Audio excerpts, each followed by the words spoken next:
Oh, belum. Mundur lagi. Udah, go. Udah.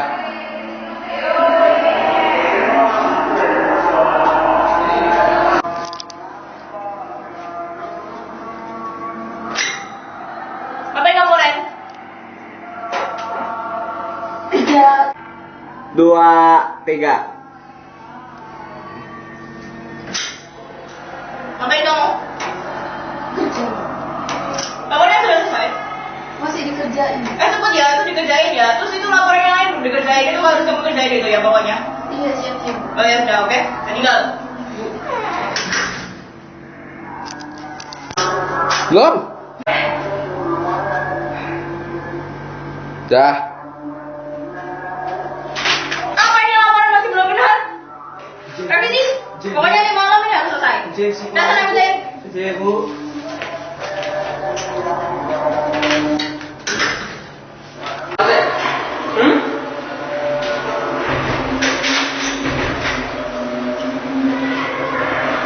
Sudah. Lagi rekam nih. Tuh, 2, 3.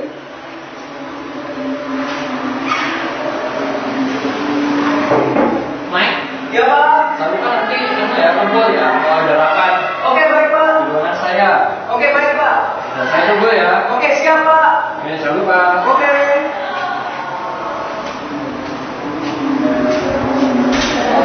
Dua, 3.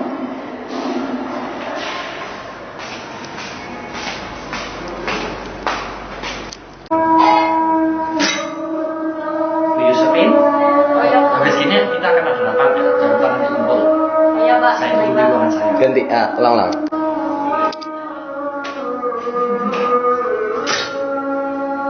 Bu Yusufin, Oh iya, Pak. Oh iya, Pak. di sini kita akan ada rapat. Benar-benar, bocor. Salah, sorry. Ada itu loh. Ulangi dari sini. Bukan itu. Bu Yusufin,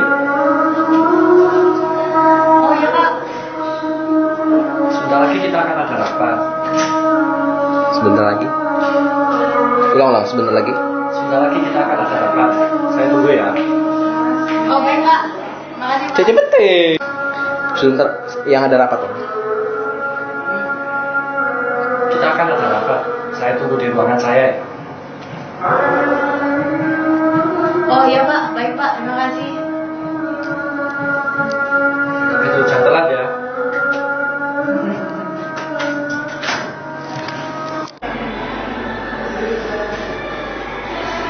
Pagi Pak.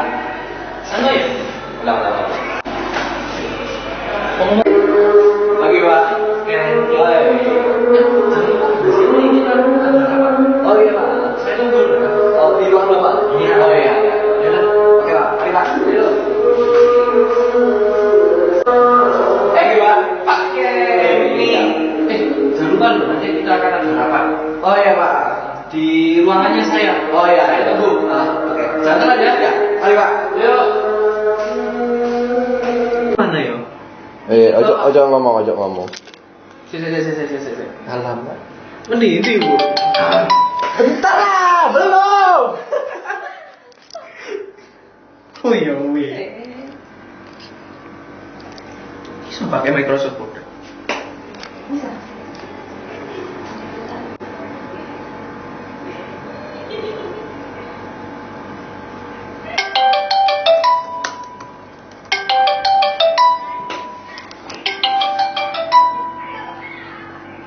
Pagi Pak. Iya. Baik Pak. Nanti saya akan selesaikan dengan bawahan saya Pak. Baik Pak. Terima kasih Pak.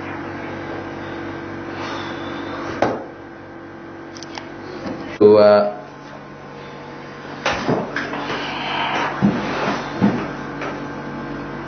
Halo Iren, kamu ke ruangan saya sekarang ya.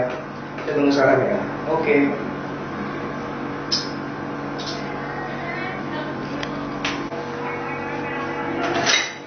Udah kah? Aku udah ngerekam sih. Oh, Belum. kamu ketok. Permisi, Pak. Tadi ada manggil. Ya, sekarang masuk Iren.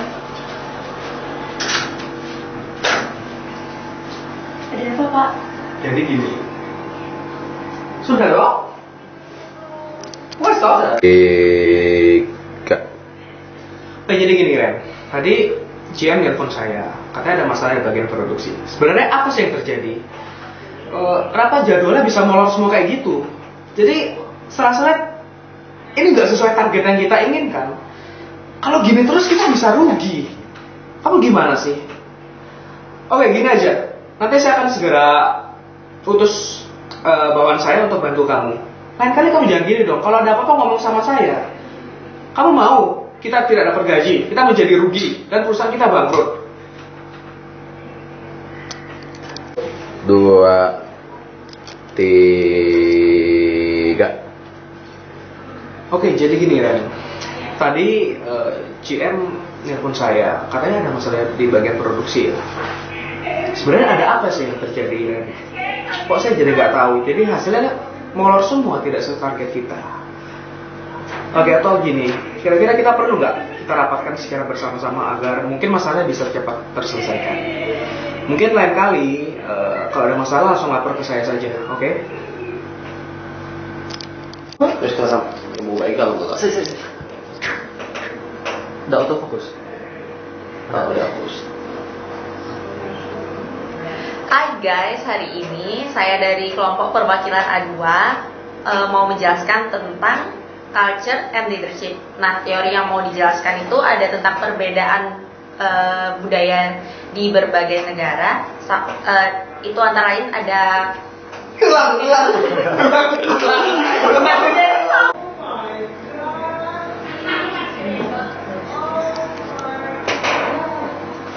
Udah.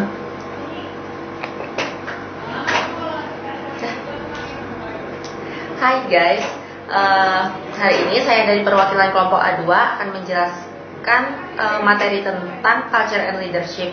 Nah, yang materi yang kali ini akan kita bahas itu ada tentang individualistic society dan ada juga collectivistic society. Terus ada perbedaan tentang transactional leader. Individualistic society sama collectivistic.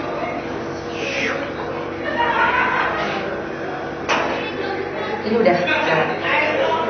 Hai guys, hari ini saya perwakilan kelompok A2 akan menerangkan materi tentang leadership and culture and leadership. Hai guys, hari ini saya perwakilan kelompok A2 akan menjelaskan materi tentang culture and leadership. Nah, materi yang akan kita bahas itu ada individualistic society dan ada juga collectivist society. Nah, kita juga menjelaskan tentang perbedaan transactional leader versus transformational leader. Penasaran nggak sih? Berikut ini nanti ada contoh-contoh tentang materi itu.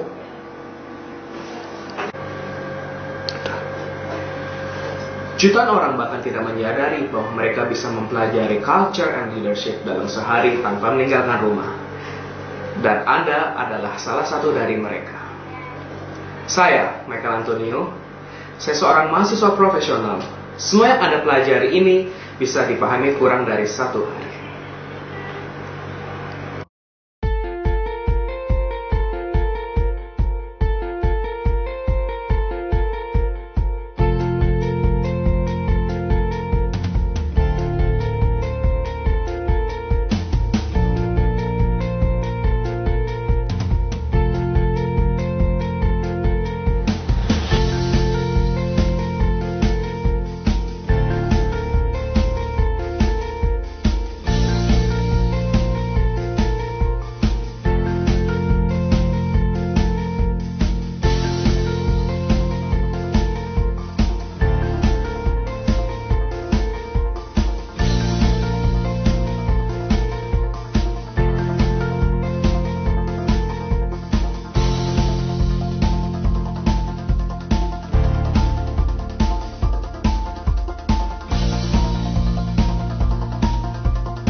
The main difference between individualistic and collectivist cultures concerns responsibility.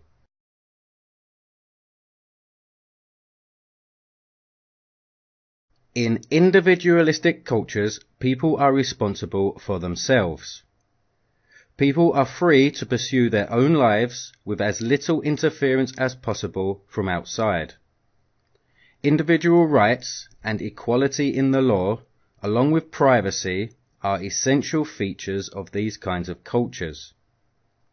Every single individual is sovereign to themselves, and they are only obstructed when they interfere with the sovereignty of others.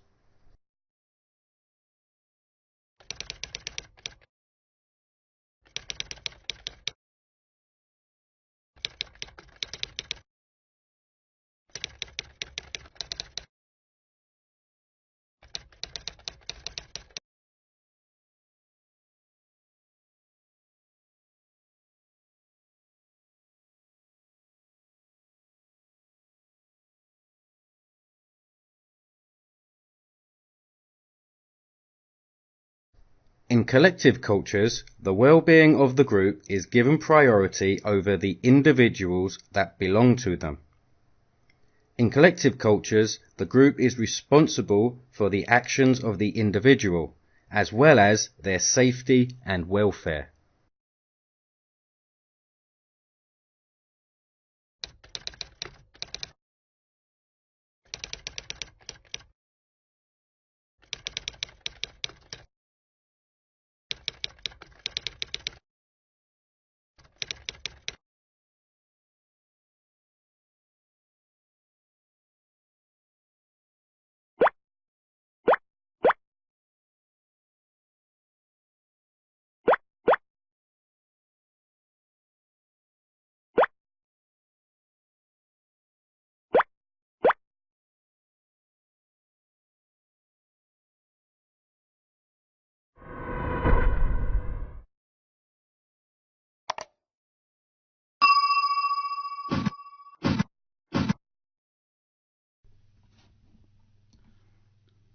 As an introduction, here are two common styles of leadership.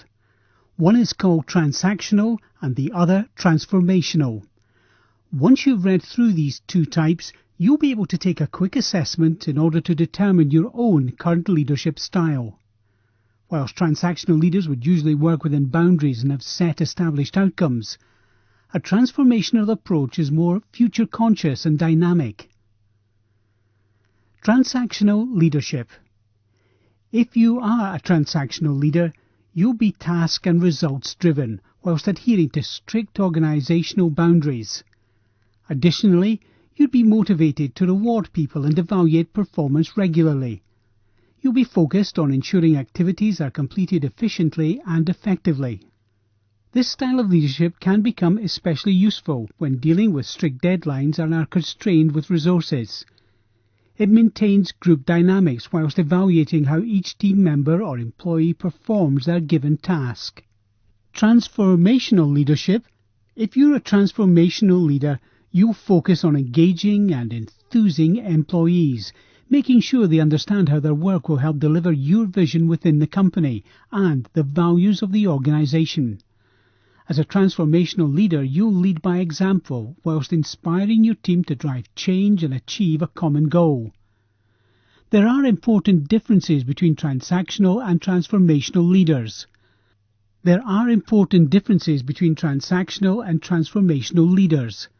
A transactional leader will understand how rewarding someone will result in more effort being made, whilst a transformational leader will motivate their staff in order to get the best out of them without having to constantly reward.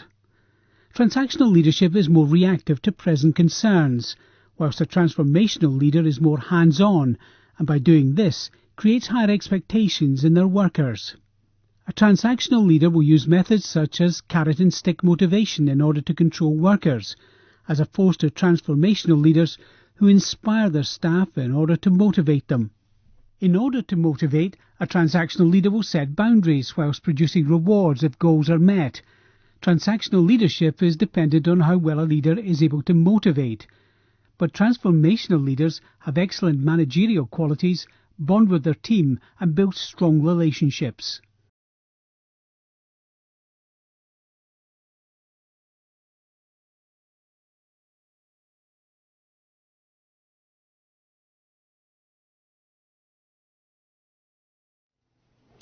Hi, it's Dr. Jim Dittmar again, and during this segment we're going to be talking about transformational and transactional leadership, a leadership model that's important to the MSLS program. It's a foundational, and it's an idea, it's a model that will carry itself throughout the program. So it's important to have an understanding, and you have a reading, at least one reading in this, in our book Leadership by Northouse. Northouse is a text that we use in the program, not only in the history and theory course, but throughout the program at different points. It's a survey type of book that is loaded with information about all sorts of leadership theory.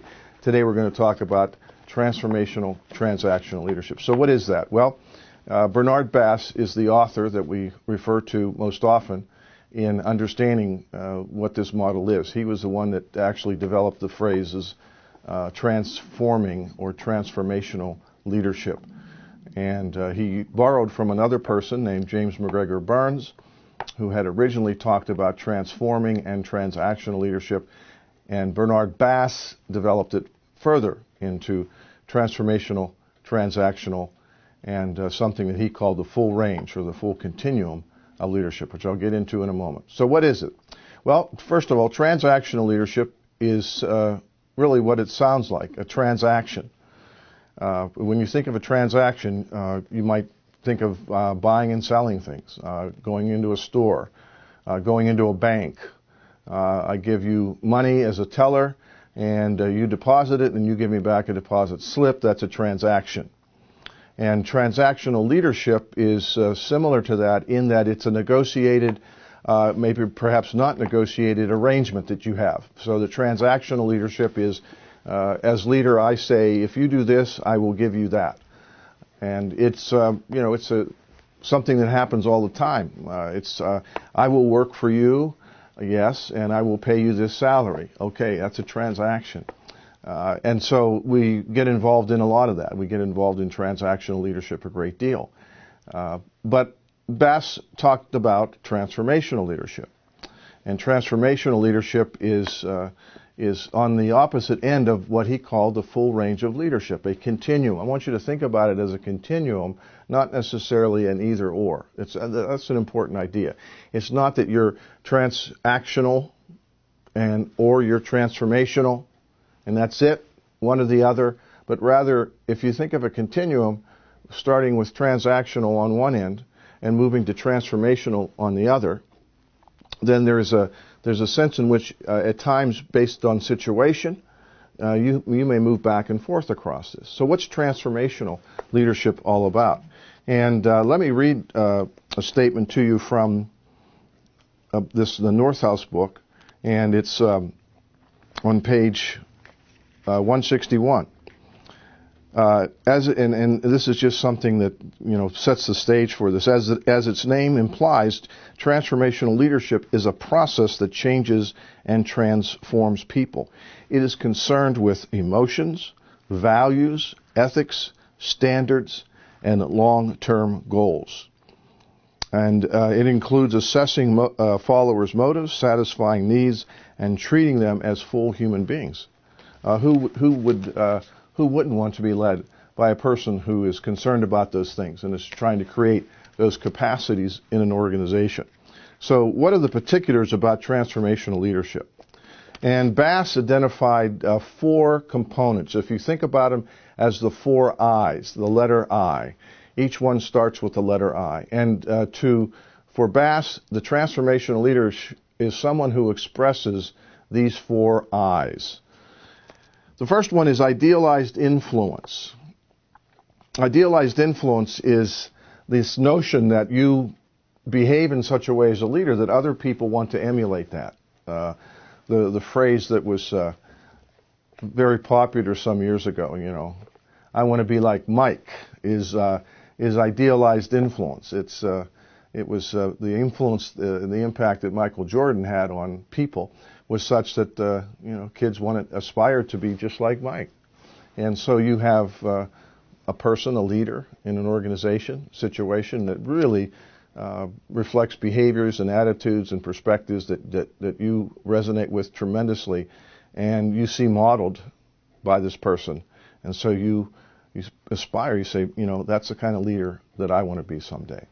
The second I is something that is called inspirational motivation.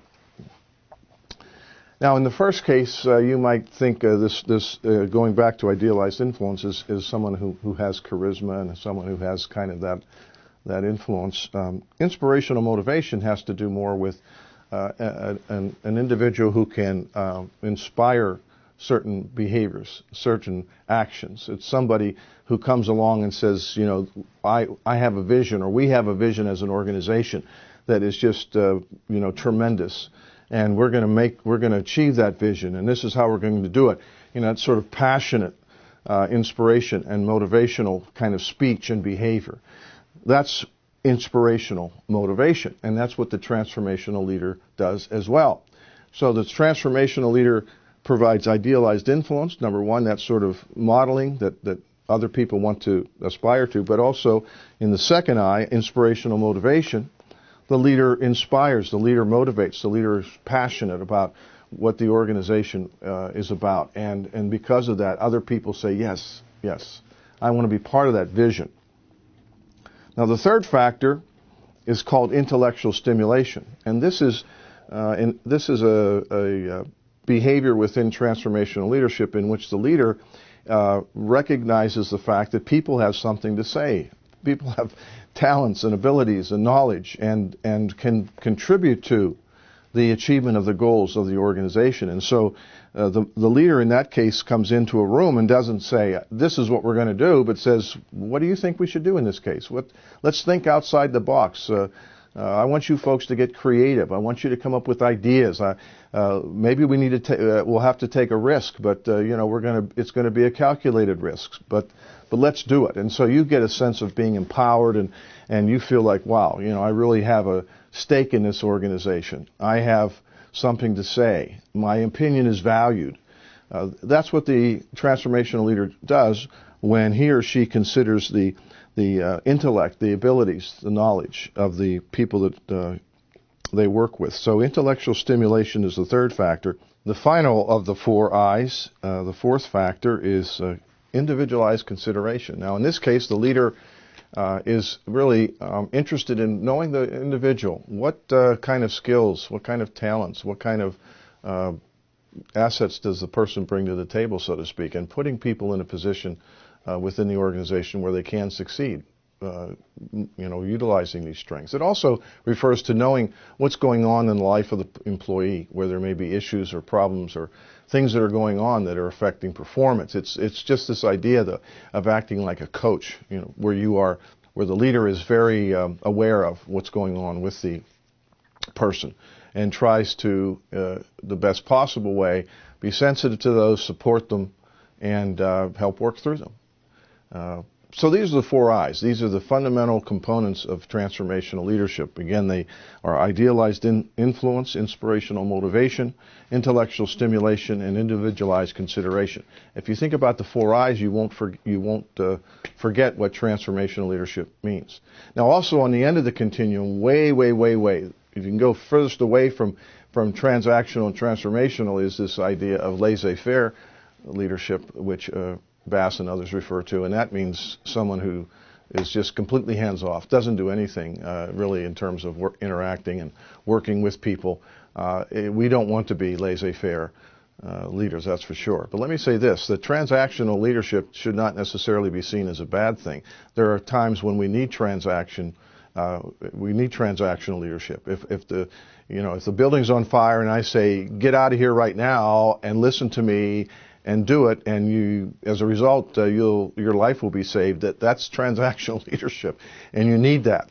You don't need transformational. You don't need to consider each one's needs as they're running by you to get out the door. It's let's get outside right away. And so think of it again as this continuum.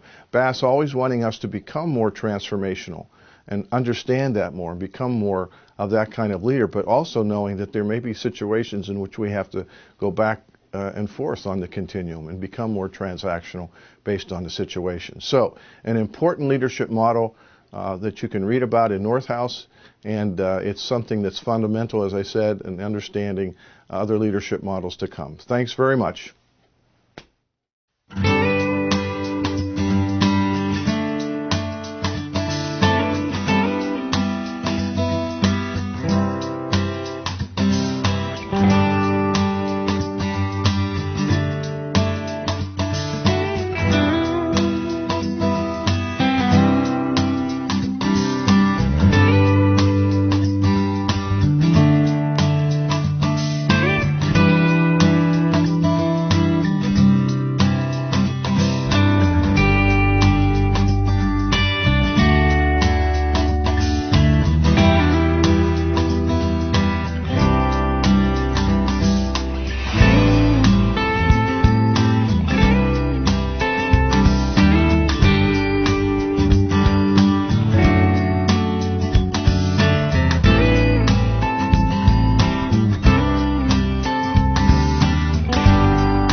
Using Powtoon.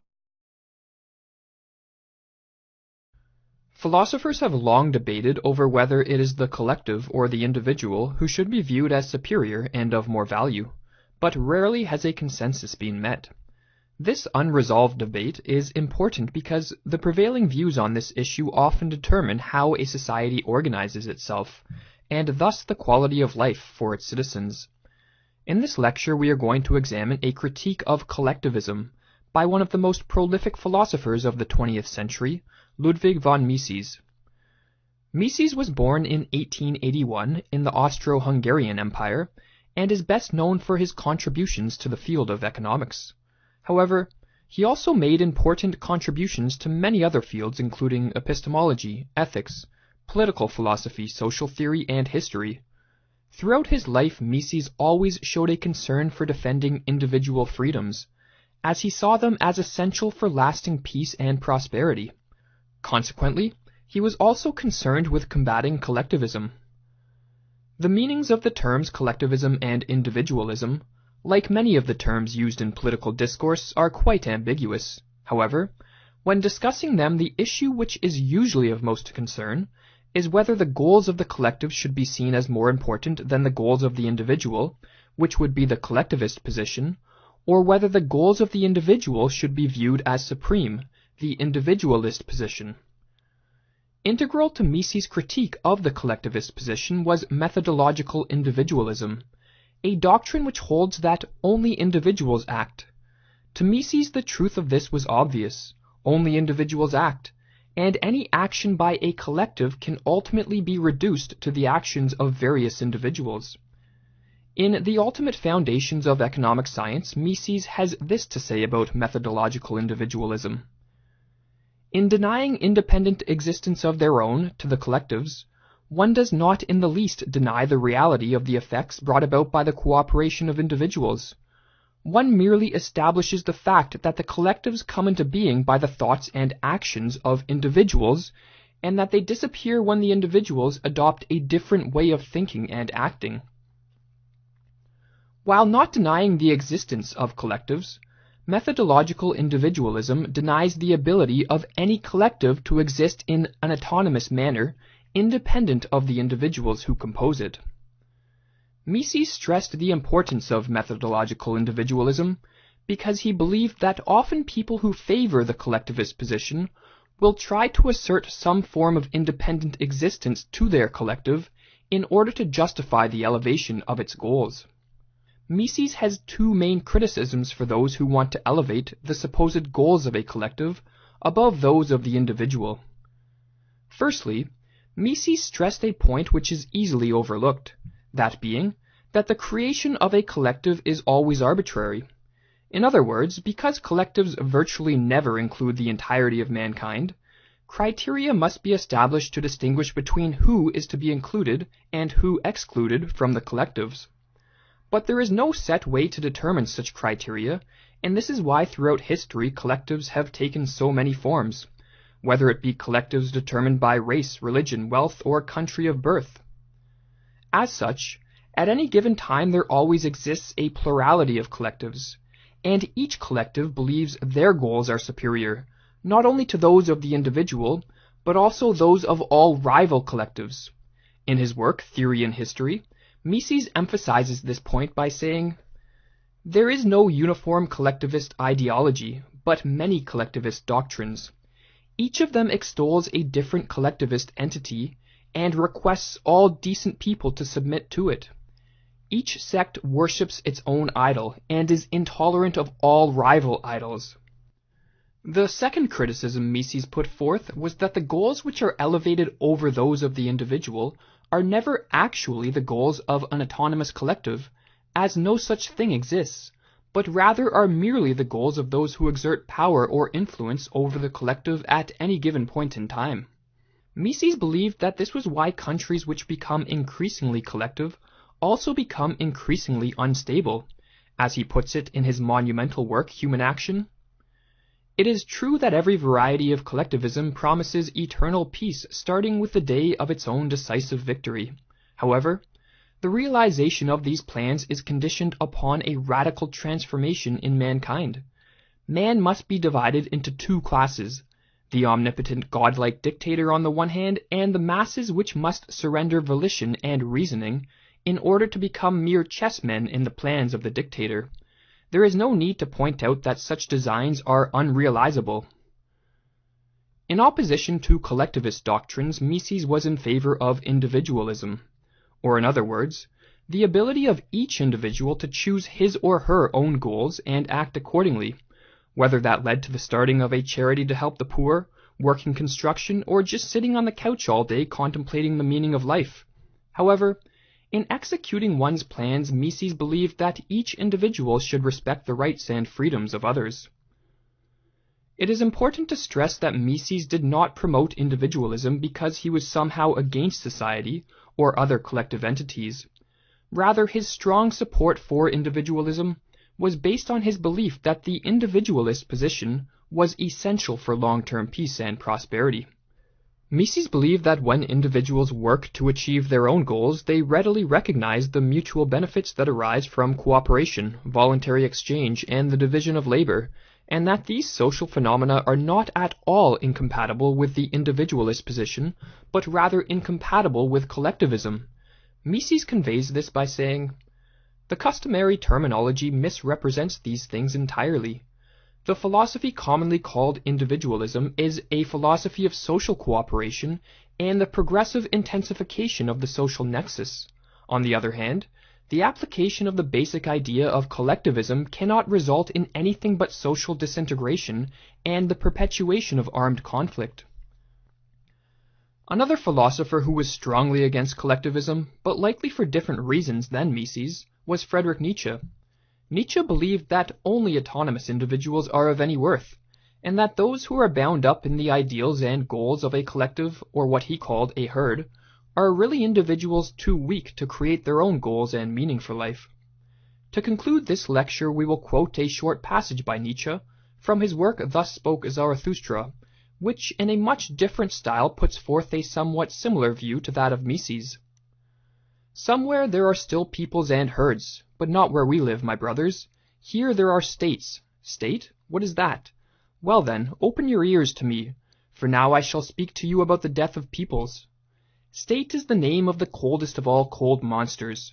Coldly it tells lies too, and this lie crawls out of its mouth. I, the state, am the people.